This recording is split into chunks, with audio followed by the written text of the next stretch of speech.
You know us, you love us, we deliver the finest hate research in the UK. Anyway, making light. This is a somewhat heavy drop. We have uncovered a range of ways that gender-critical groups are actively promoting fascist material, including an upcoming fascist protest.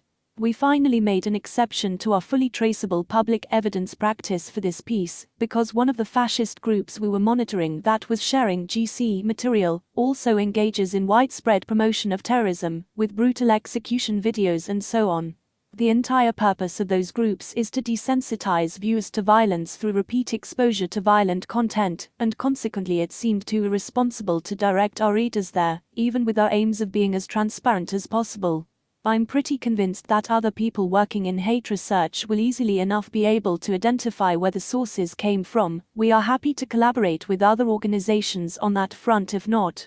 There's a real challenge around public safety when it comes to some of the most extreme types of anti-trans content online. For what it's worth, this article is tip of the iceberg stuff. I tweet a lot about stuff regarding Bilek, but e.g. Graham Linehan tweeted links in December asking people to donate to a Welsh anti-LGBT group connected with the far-right Wake Up UK network. Other stuff happens in bits and pieces all over the place, and it's been growing for a long time now. These people are collaborating with fascists. It's slow and piecemeal, but bit by bit, that is what they are doing.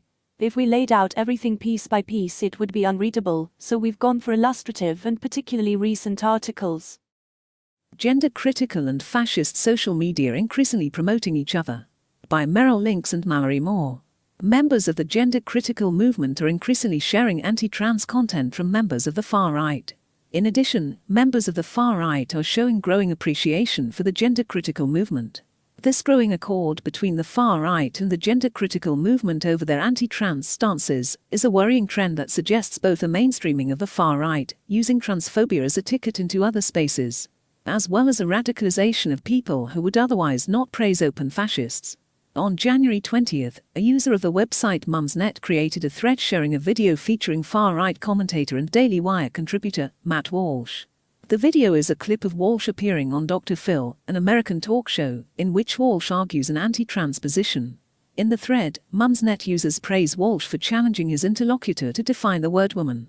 While we have linked to the full clip hosted on the Dr. Phil YouTube channel, the Mumsnet user linked directly to a shortened clip hosted on Walsh's own channel. This particular talking point is frequently used by trans-hostile groups and has the consequence of derailing conversations by focusing on abstract debate over definitions, rather than real material issues facing the trans community, such as healthcare, discrimination and poverty.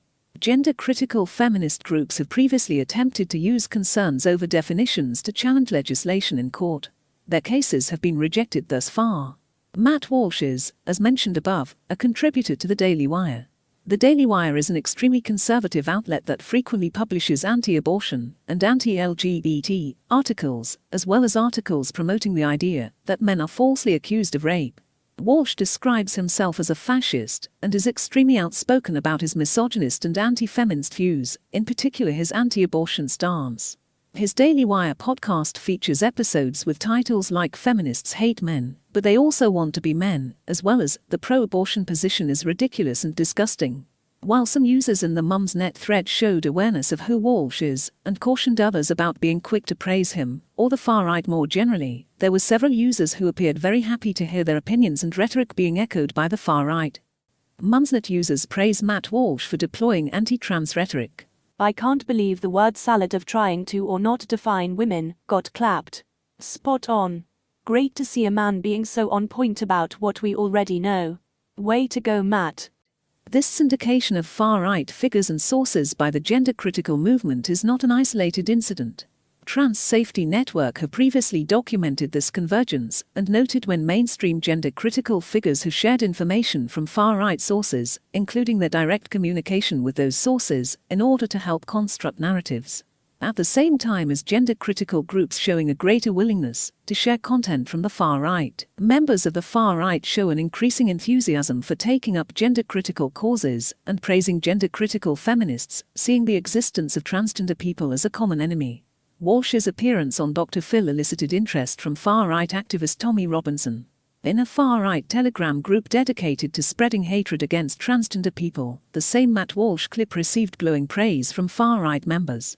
The same group approvingly shares quotes from feminists like Germaine Greer and a linking to the anti-trans group Trans Widows.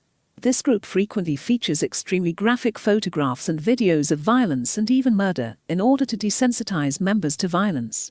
While we ordinarily evidence and source the information we report on thoroughly, we have made an editorial decision not to provide links to this group, owing to the extremely graphic nature of the content featured there. The Matt Walsh clip is praised by a far-right anti-trans account on Telegram. Matt Walsh is a feminist icon. A far-right group on Telegram shares a quote from Germaine Greer. Just because you lop off your dick and then wear a dress doesn't make you a fucking woman.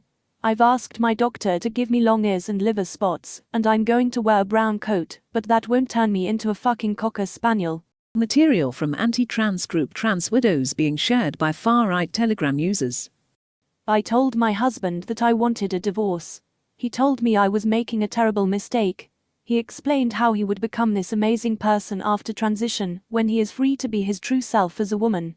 That the drinking and being an absentee spouse and parent, all of that bad behavior was because of his gender dysphoria and would be cured by transition. Fast forward several years to today. My ex-spouse pays child maintenance, but otherwise barely interacts with our children. Mutual friends tell me that my ex lives in state of hoarding and filth, and has become an alcoholic. That's my ex's life as their authentic self. Elsewhere, Helen Blackmore of the For Britain movement praised notorious anti-trans campaigner Kelly J. Keane. Further evidence of the far-right taking up the gender-critical cause against transgender people can be found in the Telegram posts of far-right group Patriotic Alternative, voicing their concern and support for gender-critical protesters outside the Scottish Parliament.